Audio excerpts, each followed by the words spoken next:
हम लोग आज संस्कृत में उपसर्ग और प्रत्यय को समझेंगे।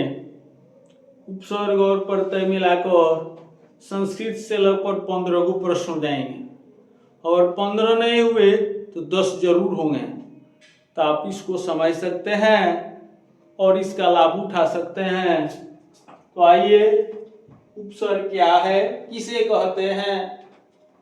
जो शब्द या अक्षर किसी शब्द के पहले लगता है, अर्थ बदल देता है, उसे उपसर्ग कहते हैं। जो शब्द या अक्षर किसी शब्द के पहले लगता है और अर्थ बदल देता है, उसे उपसर्ग कहते हैं। जैसे में समझेंगे बल, बॉल। तो बल का मतलब होता है ताकत, और बल के पहले हमने प्र जोड़ दिया, एक अक्षर है प्र, ये हो गया परबल। तो परबल माने कौन सा हो गया? तेज। तो उपसर्ग आकर पहले इसका अर्थ को बदल दिया। मान, मान का मतलब इज्जत, अब मान के पहले ही अप आ गया, अप। तो अप क्या हो गया? उपसर्ग।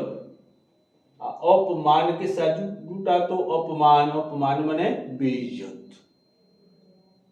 तो शब्द के पहले कोई अक्षर या शब्द जुटेगा तो उसका अर्थ बदलेगा, और जुटने वाला शब्द पहले वही उपसर्ग होता है।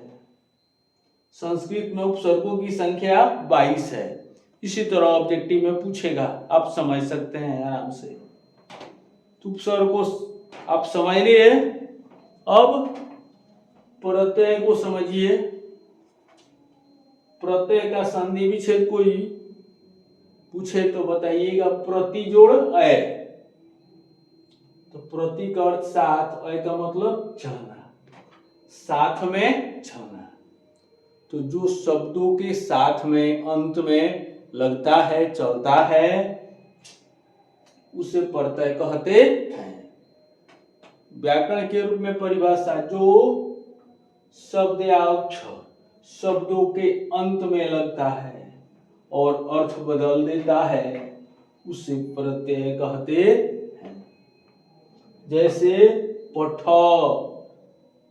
पठ माने हो गया पढ़ना। अब पठ के बाद में, पठ के बाद में एक कतवा जोड़ दिया, तो कतवा हो गया कौन चीज? प्रत्यय। तब ये हो गया पठ जोड़ कतवा बराबर पठितवा, इसका अर्थ हो गया पढ़। तो यहाँ पर पढ़ना था, यहाँ पर हो गया पढ़ कर। कैसे? जब शब्द के अंत में जुटा तब। उसी तरह हंस, हंस माने हंसना। अब हंस में हमने अनियर जोड़ दिया, अनियर। तो ये अनियर प्रत्यय हो गया, प्रत्यय।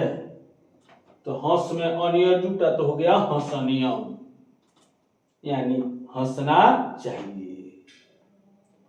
तो संस्कृत में प्रत्ययों की संख्या निश्चित नहीं होती है, अनगिनत होते हैं।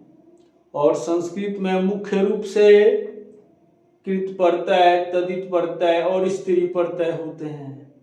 इसी तीनों से 10 नंबर 15 नंबर का क्वेश्चन आएगा। अब इसके बाद में हम लोग इस क्लास में समझेंगे कि प्रत्यय के भेद, कृत प्रत्यय, तद्धित प्रत्यय और स्त्री प्रत्यय। लाइक करें, सब्सक्राइब करें, इसका फायदा उठाएं। आप इसे भागिए मत, इसको समझिए।